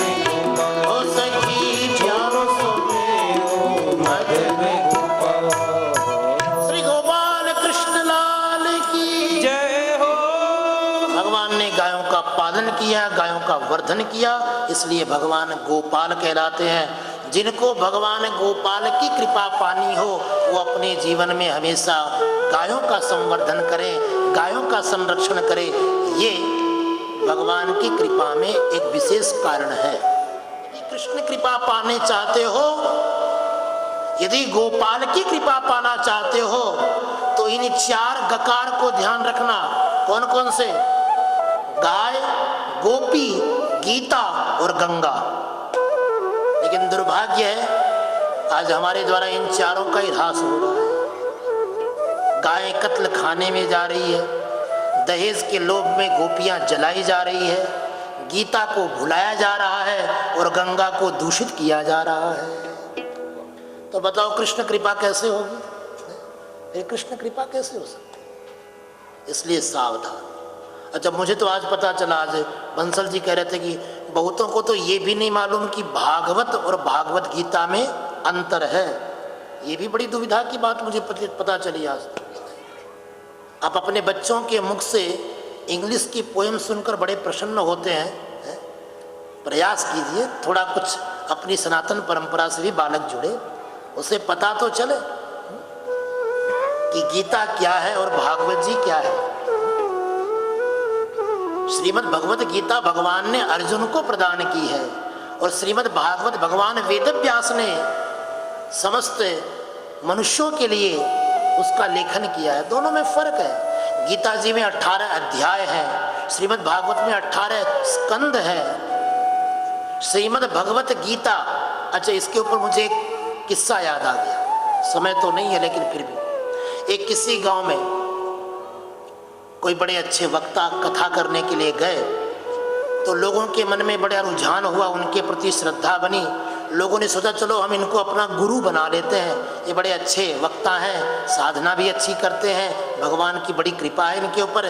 तो बहुतों ने उनको अपना गुरु बना लिया। उस गांव में एक बड़ा पढ़ा लिखा व्यक्ति था, वो अपने आप को बड़ा विद्वान समझता था। लोगों ने उससे कहा अरे तू भी उनको गुरु बना ले। उसने कहा मैं हर किसी को गुरु नहीं बनाता, मुझे पहले परीक्षा करनी पड़ेगी उनकी। तो लोग हंसते, अरे कैसी बात कर रहा है, इतने बड़े महात्मा की परीक्षा करेगा? नहीं नहीं, परीक्षा तो हम करेंगे। अच्छा ठीक है, जा। वो व्यक्ति गया महात्मा के पास, जाकर कहता है महाराज कोई अच्छी बात बताओ जिसको सुनकर हमारा मन खुश हो जाए। ये किस्सा परम श्रद्धेय श्री राजेश्वरानंद सरस्वती जी सुनाया करते थे, अगर आपने कभी सुना हो तो उनके द्वारा। तो वो व्यक्ति कहता है महात्मा से, गुरुजी कोई अच्छी बात सुनाओ जिसको सुनकर मन खुश हो जाए। गुरुजी ने कहा बेटा इससे अच्छी बात और क्या हो सकती है, भगवान राम का नाम लिया कर, राम राम जपा कर, उसी में सबका कल्याण है। उसने कहा महाराज ये कोई बात है, राम राम तो कोई भी बोल ले, ये सब छोटी मोटी, कुछ बड़ी बात बताओ, कोई ऊंची बात, हमारे जैसे विद्वानों के लायक कोई ऊंची बात बताओ। तो गुरुजी ने कहा फिर एक काम कर, श्री रामचरितमानस का पाठ किया कर। अरे गुरुजी रामायण तो कोई भी पढ़ लेता है, ये कोई ऊंची बात और ऊंची। गुरुजी भी आज चक्कर में पड़ गए, लगता है चेला नहीं आज तो गुरुवे मिला हमको भी। अच्छा ठीक है फिर एक काम कर, श्रीमद् भगवत गीता, गीता के बारे में जानते हो? श्रीमद् भगवत गीता। शिष्य बोला हाँ ये नाम कुछ अटपटा है, चलो इसी के बारे में बताओ। गुरुजी ने कहा चलो पहले महात्म्य सुनते हैं। क्या महात्म्य है गीता जी का? बोले सर्वोपनिषदा गावो दोग्धा गोपाल नंदन है। ये जितनी भी उपनिषद हैं ये सब गाय है और स्वयं भगवान गोपाल ने इन गायों से जो दूहा है वही दूध गीता है। इनको दूहने वाले दोग्धा गोपाल नंदन है, वो गोपाल नंदन है। थोड़ी देर तक तो चेला सुनता रहा। गुरुजी कहते हैं बेटा कुछ पूछ लो, ना समझ में आए तो। अरे गुरुजी पूछने की बात करते हो, तुम कम समझाते हो, हम ज्यादा समझते हैं, तुम रहने दो, हम सब जानते हैं। गुरुजी ने कहा इतने लोग बैठे हैं, कम से कम हमारी इज्जत के लिए ही पूछ लो, नहीं तो लोग क्या कहेंगे। तो चेला बोला अच्छा ठीक है आप कह रहे हो तो पूछ लेता हूँ, आप पूछो। तो चेला कहता है गुरुजी बाकी बात तो हमको समझ में आ गई, लेकिन आपने जो पहले श्लोक बोला कौन सा, सर्वोपनिषदा गावो दोग्धा गोपाल नंदन। हाँ कहा था ना। तो गुरुजी इसमें जो ये दो गधा आप कर रहे हो, ये दो गधा है कौन? ये तो बताओ। गुरुजी ने कहा दोग्धा गोपाल नंदन है। दोग्धा माने दूहने वाला, दूहने वाले को दोग्धा कहते हैं। लेकिन चेला पूछता है कि इसमें जो दो गधा तुम कर रहे हो, ये दो गधा थे कौन? गुरुजी ने कहा एक तू और एक मैं। पहला गधा तू जो मेरे पास मुझे गुरु बनाने आया, और दूसरा गधा मैं जो तुझे चेला बनाने की सोच रहा। तो भैया ऐसे महापुरुषों से तो परमात्मा बचाए। कम से कम गीता और भागवत में फर्क समझो। गीता अलग है, श्रीमद् भागवत अलग है। गीता अर्जुन के प्रति भगवान का दिया हुआ संदेश है, और श्रीमद् भागवत भगवान वेद व्यास जी की लेखनी से निर्मित है, जिसकी कथा आप और हम सुन रहे हैं। ठीक है, इस प्रकार इन विषयों को जानना अति आवश्यक है। भगवान ने की गोचारण लीला, वत्सासुर, बकासुर, अघासुर, ब्रह्मा जी को मोह भगवान ने कराया। अघासुर की लीला के बाद ब्रह्मा जी को मोह हुआ। बड़ी विलक्षण बातें हैं। धेनुकासुर नामक गधे के रूप में एक असुर आया, उसका वध किया। बगुले के रूप में असुर आया, उसका वध किया। अजगर के रूप में अघासुर आया, उसका वध किया। आदि आदि अनेक असुरों के वध की चर्चा। उसके बाद कालीय नाग का दमन। कालीय नाग गरुड़ जी के भय से जमुना जी में निवास करता था। भगवान ने नाग नथैया बनकर उस कालीय नाग के 105 फण थे। कितने फण? 105 फण। उसके 105 फणों को नाच नाच कर भगवान ने उसके फणों पर नाच नाच के उसके फणों को कुचल दिया, और उसका सारा अभिमान नष्ट हो गया। अंत में कालीय नाग क्षमा मांगकर भगवान से चला गया। एक दिन की बात है, ठाकुर जी गौचारण लीला संपन्न करके लौट रहे थे। तभी भगवान ने देखा कि सारे के सारे ब्रजवासी किसी दिव्य आयोजन की तैयारी में लगे हैं। ध्यान से सुनिएगा, ये बड़ी विलक्षण लीला है भगवान की, और आज का हमारा कथा प्रसंग का पड़ाव यहीं पर है। इसलिए मैं थोड़ी देर के लिए आप सबकी एकाग्रता और चाहूंगा। हम भगवान की गोवर्धन लीला में प्रवेश कर रहे हैं। गोवर्धन की विस्तृत चर्चा तो मैं कल करूंगा, लेकिन आज हम गोवर्धन जी का दर्शन करेंगे और गोवर्धन जी का पूजन करेंगे। इसलिए सभी लोग ध्यान से बैठे रहें। श्री भगवान के गोवर्धन लीला का दर्शन करें, गोवर्धन यज्ञ का दर्शन करें। इसमें दो लीला है भगवान की। एक तो गोवर्धन यज्ञ की लीला है, और दूसरी गिरिराज धरण की लीला है। गिरिराज धरण का मतलब भगवान ने गिरिराज जी को धारण किया, और गोवर्धन का मतलब भगवान ने गोवर्धन जी की पूजा कराई। तो हमको गोवर्धन जी की पूजा करनी है, इसलिए दत्त चित्त होकर बैठे रहें। एक दिन भगवान जब गाय चराकर लौटे तो ब्रजवासियों को कुछ तैयारी में लगे हुए देखा। तो भगवान ने अपने बाबा से पूछा, बाबा ये हम काहे की तैयारी कर रहे हैं, काहे की योजना में लगे हैं? तो बाबा ने बताया, लाला हमारे यहाँ प्रतिवर्ष इंद्र यज्ञ होता है। उस इंद्र यज्ञ में देवराज इंद्र को प्रसन्न किया जाता है। उसकी प्रसन्नता से समय समय पर बरसात होती है, और वर्षा से अच्छी खेती होती है। अच्छी खेती से हमको अनाज मिलता है, और अनाज से हमारा जीवन चलता है। इसलिए हम सब का दायित्व है कि हम देवराज इंद्र की पूजा करें। भगवान हंस पड़े, बोले बाबा तुम भी कैसी बात करते हो? ये भी कोई बात हुई कि इंद्र की पूजा करने से ही हमें जीवन मिलता है? ऐसा नहीं है बाबा। मनुष्य अपने कर्मों से जीता है और अपने कर्मों से ही मरता है। कर्मणा जायते जंतु कर्मणैव विलीयते, सुखम दुखम भयम क्षेमम कर्मणैवाभिपद्यते। कहते हैं बाबा, समस्त मनुष्यों के जीवन में उनका कर्म ही प्रधान है। कर्म प्रधान विश्व करी राखा। इस संपूर्ण विश्व में हर मनुष्य अपने कर्म का फल ही भोगता है। इसलिए प्रत्येक मनुष्य का ये दायित्व है कि अपने कर्म को ही पूजा बनाए, अपने कर्म की ही पूजा करें। और वैसे भी बाबा हम लोग तो वैश्य हैं, और एक वैश्य के लिए गायों का पालन करना यही उसका कर्म है। और हम तो वैसे भी गायों की सेवा करते हैं, गायों का पालन करते हैं, इसलिए हमारे देवता तो ये गाय है। हमारी ये गाय गोवर्धन पर्वत पर जाकर चरती है, इसलिए हम वनवासियों के लिए ये पहाड़ ही देवता है। हमें इनकी आराधना करनी चाहिए, इनकी पूजा करनी चाहिए। इसलिए मैं तो कहता हूं कि सारे ब्रजवासियों को मिलकर गोवर्धन जी का पूजन करना चाहिए।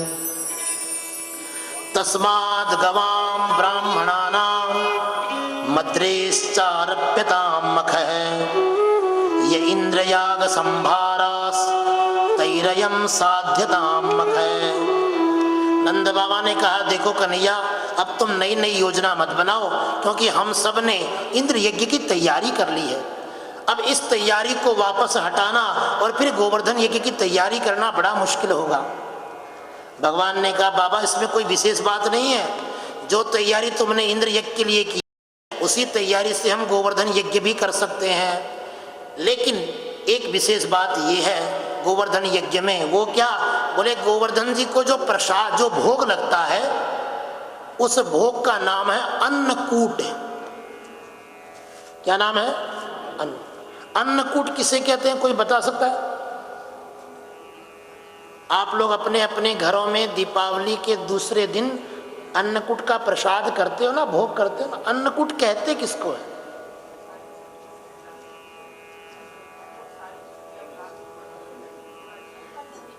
अन्न का मतलब तो चलो अनाज हुआ, अनाज में चावल भी आ गए या जो कुछ भी आप व्यंजन बनाओ वो ठीक। कूट का मतलब क्या होता है? ना ना ना ना मेरी मैया, कूट का मतलब कूटना नहीं होता है। इन देवियों को सारी बात कूटने की समझ में आती है। देखो संजय भैया हंस रहे हैं ना, कूटने का नाम सुनते थे वो बड़े खुश हो गए।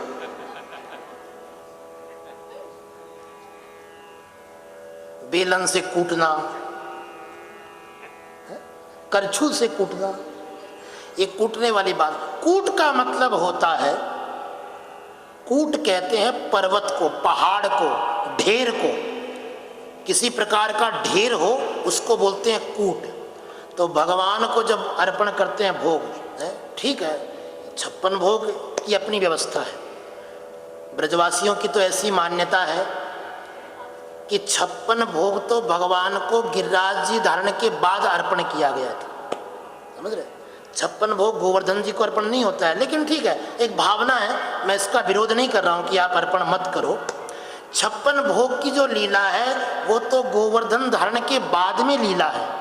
वो इसलिए क्योंकि कहते हैं कि रोजाना भगवान को 8 बार भोग लगता है। समझ रहे? भगवान को बाल भोग लगता है, राज भोग लगता है? ऐसे भगवान के 8 भोग हैं रोजाना के। और भगवान ने 7 दिन तक गिरिराज जी को उठाया, तो ये 8 भोग का क्रम बन नहीं पाया। इसके लिए मैया ने इसकी पूर्ति के लिए 56 भोग बनाया, क्योंकि 8 × 7 कितने हुए? 56। तो ये 56 भोग है, इसलिए 56 भोग अर्पण किए गए एक साथ। लेकिन गोवर्धन जी की पूजा में अन्नकूट होता है। अन्नकूट का मतलब 56 भोग अपनी जगह है, उसका स्वागत कर रहा हूं मैं, विरोध नहीं कर रहा हूं। कोई गलत मत समझना कि मैं 56 भोग का, लेकिन एक भोग ऐसा होना चाहिए जो कम से कम पर्वत की भांति, पहाड़ की भांति या एक ढेर की भांति। जैसे मान लो आपने भात बनाए हो या आपने बूंदिया रखे हो, तो उनको थोड़ा ढेरी की तरह ऊंचा बनाकर फिर वो अर्पण करना चाहिए। उसका नाम है अन्नकूट, यानी अन्न की ढेरी बनाकर अर्पण करना चाहिए। ये गोवर्धन महोत्सव की मर्यादा है। तो भगवान कहते हैं, पच्यताम विविधा पाकाः सूपान्ता पायसादयः संयावा उपशुष्कुल्यः सर्वदोहस्य गृह्यताम् हूयताम् अग्नयः सम्यग् ब्राह्मणैर् ब्रह्मवादिभिः अन्नं बहुविधं तेभ्यो देयं वो धेनु दक्षिणा। इतने प्रकार के भोजन बनाओ, इतने पच्यताम विविधा पाका, बहुत प्रकार। इसीलिए हम लोग तरह तरह की सब्जियां बनाते हैं, तरह तरह की पूड़ियां बनाते हैं, तरह तरह का मीठा बनाते हैं, तरह तरह का नमकीन बनाते हैं, हर तरह का व्यंजन बनाते हैं। लेकिन इन सब व्यंजनों के साथ इन सब व्यंजनों को अर्पण करने का जो विधान है वो ये है, अन्नकूट की तरह यानी ढेरी की तरह इनको रखकर फिर अर्पण करना चाहिए। ऐसा भगवान ने कहा, इस प्रकार भोग लेकर हम सबको गोवर्धन जी का पूजन करना है। उसी मुहूर्त में, उसी अवसर पर सारे ब्रजवासियों को ले जाकर भगवान ने गोवर्धन जी का पूजन कराया है और गोवर्धन जी की दिव्य शिला पर ठाकुर जी का अभिषेक करवाया। ब्राह्मणों ने विधिवत पुरुष सूक्त के मंत्रों के द्वारा समस्त ब्रजवासियों को कहा, देखो भाई, सारे के सारे ब्रजवासी गोवर्धन जी के चारों तरफ परिक्रमा बनाकर बैठ जाओ। 7 कोस के क्षेत्रफल में फैला हुआ गोवर्धन पर्वत, उसकी तलहटी में सारे के सारे ब्रजवासी यूं गोलाकार में बैठ गए और जिसके सामने गिरिराज पर्वत की जो शिला थी, उसी शिला पर सब के सब दूध से भगवान का अभिषेक करते हैं। गिरिराज जी का दूध से अभिषेक होता है। जब भी गिरिराज जी का दर्शन करने जाओ, दूध से अभिषेक अवश्य करना। और बड़े भाव से ब्रजवासी मंगल गीत गाते हुए गोवर्धन जी का पूजा करते हैं। आइए श्री गोवर्धन जी की पूजा करते हुए, मंगल गान करते हुए गोवर्धन महोत्सव का प्रारंभ करते हैं। श्री गोवर्धन महाराज महाराज हरे माथे मुकुट विराजे। श्री गोवर्धन महाराज महाराज हरे माथे मुकुट विराजे रयो। श्री गोवर्धन महाराज महाराज हरे माथे मुकुट विराजे रयो। अगर आप लोग उस तरफ से खड़े होंगे तो भक्तों को भी दर्शन हो जाएगा। ये सामने से एक गलियारा अगर बन जाए तो सबको दर्शन। बाकी सब लोग बैठ जाइए, जो पूजा करने के लिए आए हैं, बस जो अभिषेक कर रहे हैं वो दूध से भगवान का अभिषेक करें और सामने भक्तों को दर्शन हो गिरिराज जी का, गोवर्धन जी का। ऐसी व्यवस्था यदि बने तो उत्तम उत्तम रहे। श्री गोवर्धन नाथ की जय हो।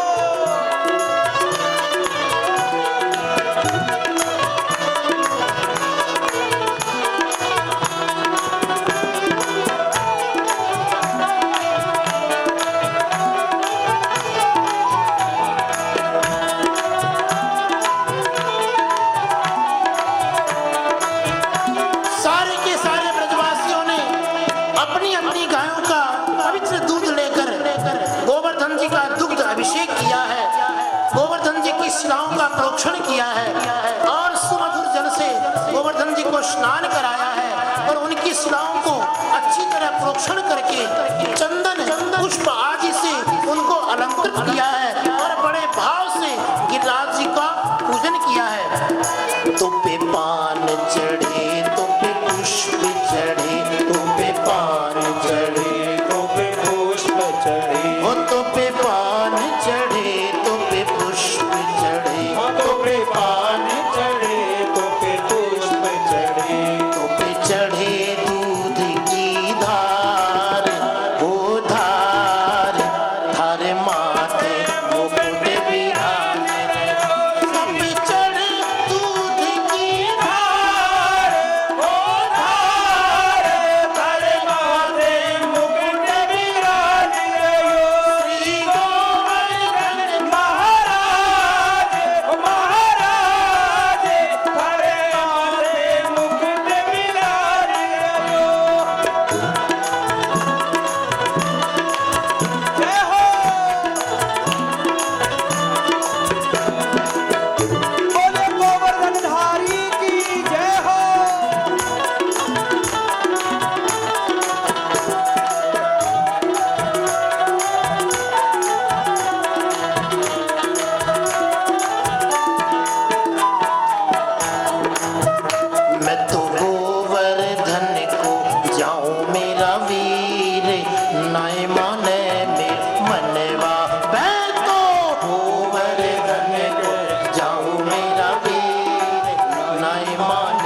नाई माने मेरो मनवा, नाई माने मेरो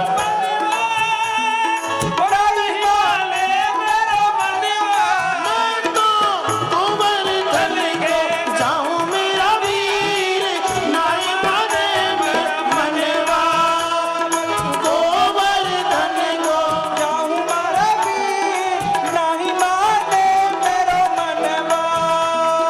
नाई माने मेरो मनवा, नाई माने मेरो मनवा, नाई माने मेरो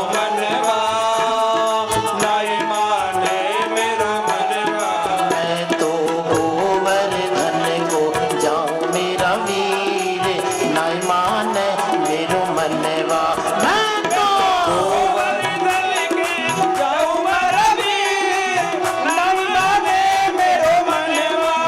ओ तेरी राज धरण प्रभु तेरी शरण, तेरी राज धरण प्रभु तेरी शरण, प्रभु तेरी शरण, प्रभु तेरी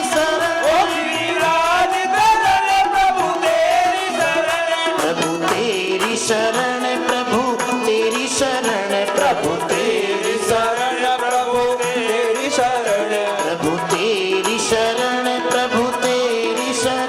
प्रभु तेरी शरण, प्रभु तेरी शरण, तेरी राज धरण प्रभु तेरी शरण, तेरी राज धरण प्रभु तेरी शरण, श्री गोवर्धन नाथ की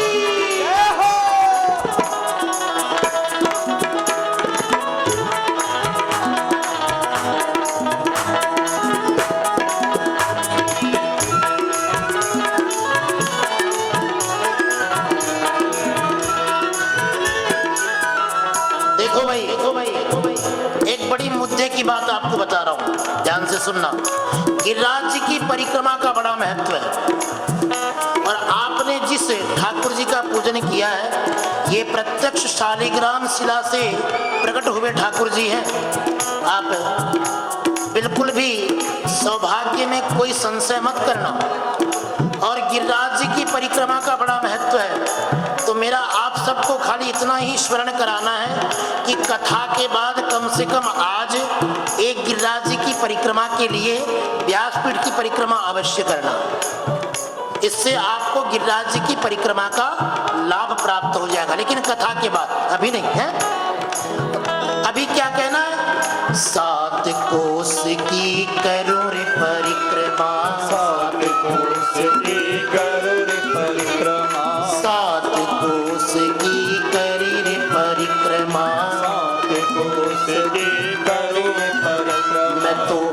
मैं तो मानसी गंगा नहाऊं मेरा वीर, नाई माने मेरो मनवा, मैं तो मानसी गंगा नहाऊं मेरा वीर, नाई माने मेरो मनवा, मैं तो गोवर्धन को जाऊं मेरा वीर, नाई माने मेरो मनवा, गोवर्धन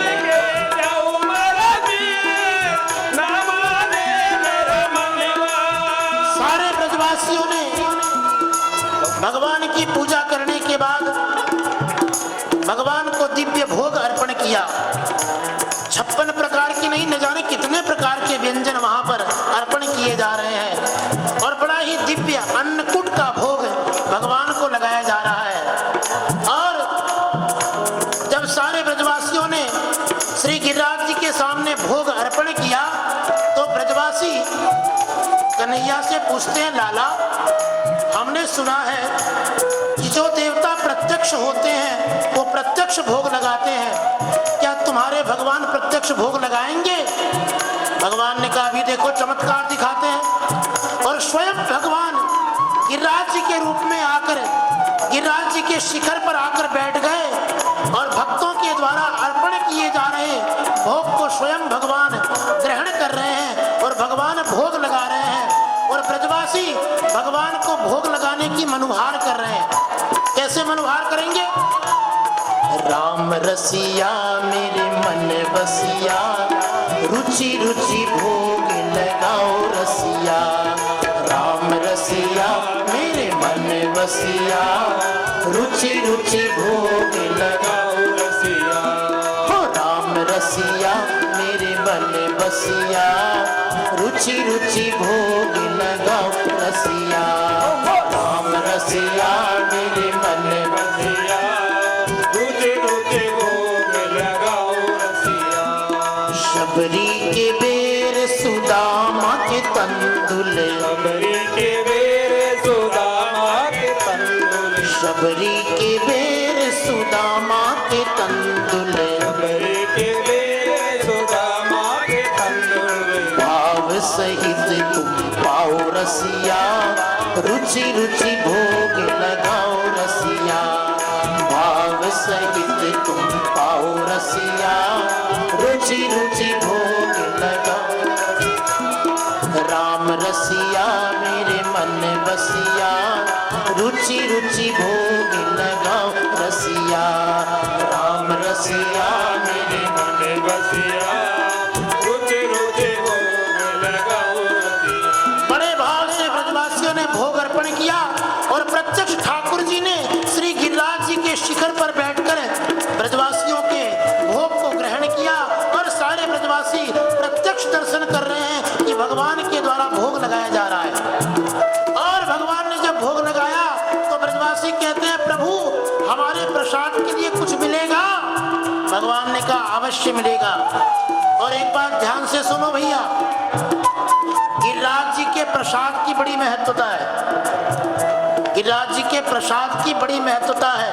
और मैं तो कहता हूं गिरिराज जी का प्रसाद ऐसा प्रसाद है कि गिरिराज जी का प्रसाद तो मांग कर भी ले लेना चाहिए। ऐसी मान्यता है कि जो व्यक्ति गिरिराज जी का प्रसाद खाता है, आने वाले 1 वर्ष में उसको कोई रोग नहीं होता है। जय हो। इसलिए प्रसाद लेने में कोई शर्म मत करना। भगवान ब्रजवासियों से कह रहे हैं और मैं तुम सबसे ये बात पहुंचा रहा हूं। इसलिए कोई प्रसाद लेने में कंजूसी मत करना और परिक्रमा लगाना भूल मत जाना। भगवान ने सबको प्रसाद लेने की आज्ञा दी। सारे ब्रजवासियों ने पहले ब्राह्मण भोजन कराया, संत महात्माओं को जिमाया और उसके बाद सारे ब्रजवासियों को प्रसाद का वितरण हुआ और सबके सब प्रसाद पाकर पुष्ट हुए। और भाव से सबने गिरिराज जी की आरती उतारी है। आइए भाव से गिरिराज जी की आरती उतारते हैं और आज की कथा को प्रणाम करते हैं। एक बार मेरे साथ युगल मंत्र को नमस्कार करते हुए आज की कथा को प्रणाम करेंगे। हे श्याम श्याम श्याम राधे पवन तनय संकट हरण मंगल मूर्ति रूप राम लखन सीता सहित हृदय वसहु सुर। श्री गोवर्धन नाथ की जय हो। श्री चित्तचौर लाल की जय हो। श्री विपिन बिहारी लाल की जय हो। श्री वृंदावन बिहारी लाल की जय हो। आज की कथा यहाँ विराम ले रही है। कल की कथा में हम भगवान के गिरिराज धरण की लीला का श्रवण करेंगे, रास पंचाध्यायी का श्रवण करेंगे और भगवान के सुंदर रुक्मिणी विवाह के प्रसंग की चर्चा हम कल की कथा में करेंगे। आइए आज भाव से गिरिराज जी की आरती करते हुए आज के प्रसंग को विराम करते हैं। प्रसंग के बाद याद रखना, परिक्रमा और प्रसाद ये 2 लेना मत भूल जाना। आइए भाव से गिरिराज जी की आरती। स्तुति पत्र यदि किसी के पास हो तो स्तुति पत्र के पेज नंबर 10 पर श्री गिरधारी जी की आरती है। आप उस आरती का भाव से गान करें। कर्पूर गौरम करुणावतारम संसार सारम भुजगेन्द्रहारम सदा वसंतम हृदयारविंदे भवम भवानी सहित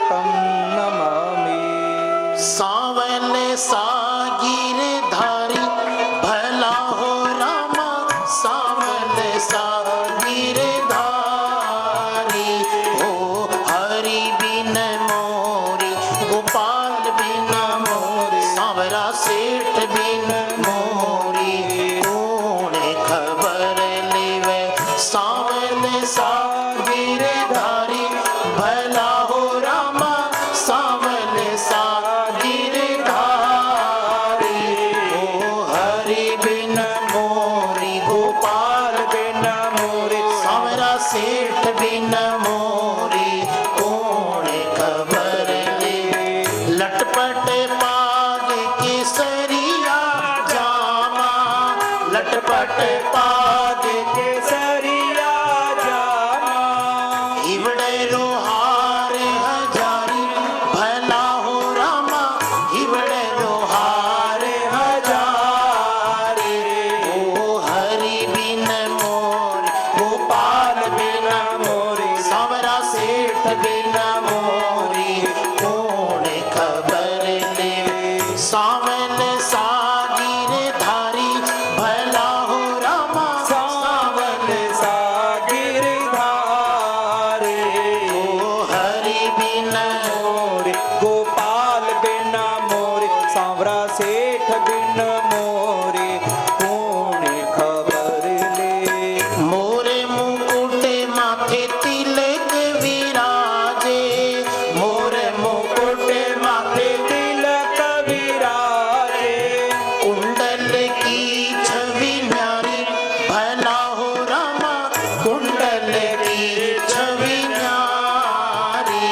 ओ हरि बिन मोरे गोपाल बिन मोरी सांवरा सेठ बिन मोरे कौन खबर ले। वृंदावन में धेनु चरावे वृंदावन वन में धेनु चराए मुरली बजावे बनवारी भला हो रामा मुरली बजावे बनवारी। ओ हरि बिन मोरे गोपाल बिन मोरी सांवरा सेठ बिन मोरे कौन खबर ले। वृंदावन में रास रचावे वृंदावन वन मेरा सिर जावे नाचत दे दे तारी भला हो रामा नाचत दे दे तारी। ओ हरि बिन गोपाल बिन मोरी सांवरा सेठ बिन मोरी कौन खबर ले। इंद्र कोप कियो ब्रज ऊपर इंद्र को पतियो ब्रज ऊपर नख पर गिरवर धारी भला हो रामा नख पर गिरवर धारी। ओ हरि बिन गोपाल बिन मोर सांवरा सेठ बिन मोरे कौन खबर ले। छप्पन भोग छत्तीसो व्यंजन छप्पन भोग छत्तीसो व्यंजन भोग लगावे गिरधारी भला हो रामा भोग लगावे गिरधारी। ओ हरि बिन मोरी गोपाल बिन मोरे सांवरा सेठ बिन मोरे कौन खबर ले। और न को तो और भरोसो और न को तो और भरोसो हमको तो आस तिहारी भला हो रामा हमको तो आस तिहारे। ओ हरि बिन मोरे गोपाल बिन मोरे सांवरा सेठ बिन मोरे कौन खबर ले। मीराबाई के प्रभु गिरधर नागर बाई मीरा के प्रभु गिरधर नागर चरण कमल बलिहारी भला हो रामा चरण कमल बलिहारे। हरे बिन मोरे गोपाल बिन मोरे सांवरा सेठ बिन मोरे कौन खबर ले। सांवल सा गिरधारी भला हो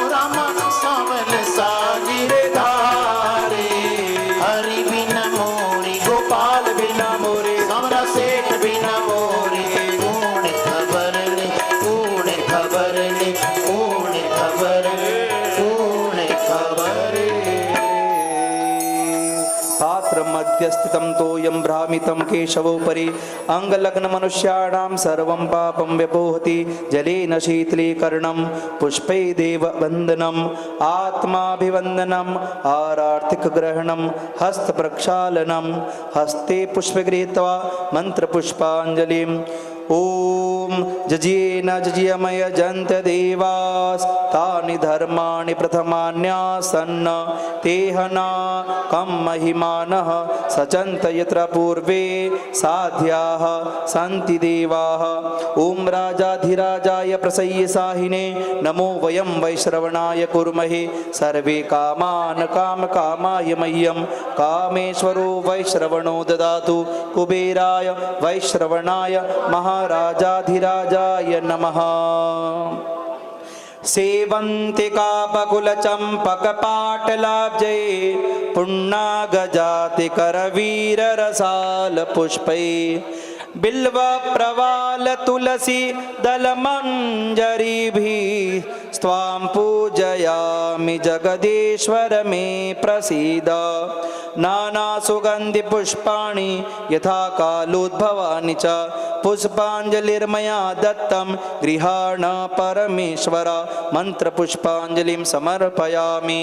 त्वमेव माता च पिता त्वमेव त्वमेव बन्धुश्च सखा त्वमेव त्वमेव विद्या च गुरुस्त्वमेव त्वमेव सर्वं मम देव देव। पापोऽहं पापकर्माहं पापात्मा पापसंभव त्राहि मां पुण्डरीकाक्ष सर्वपापहरो हरि अन्यथा शरणं नास्ति त्वमेव शरणं मम। आज्ञानुसार अब परिक्रमा करते हैं प्रेम भाव से।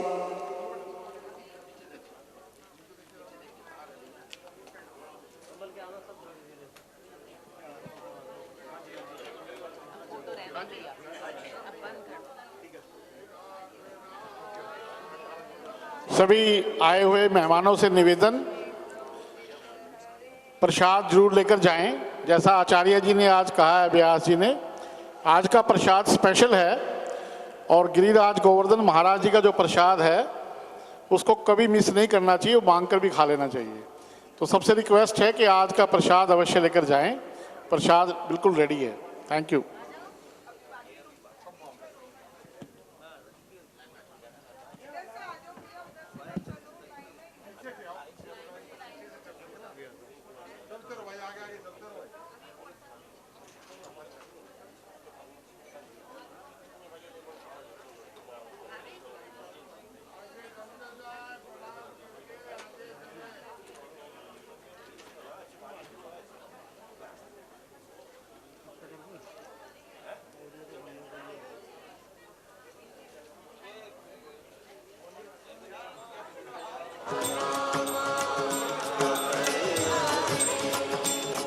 Hare Krishna,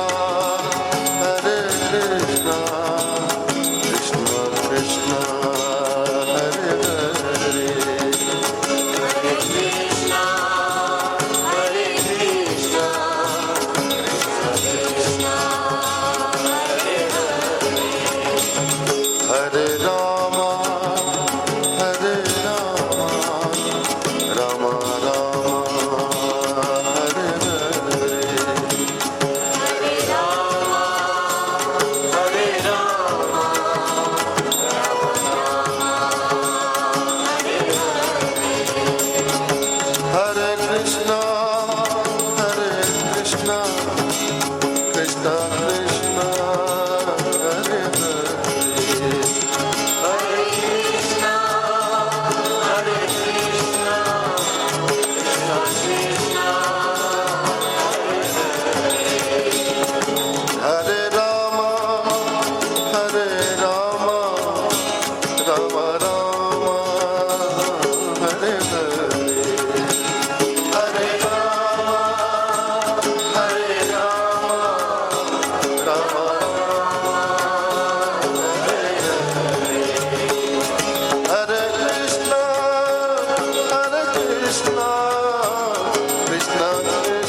Krishna Krishna Hare Hare Hare Ram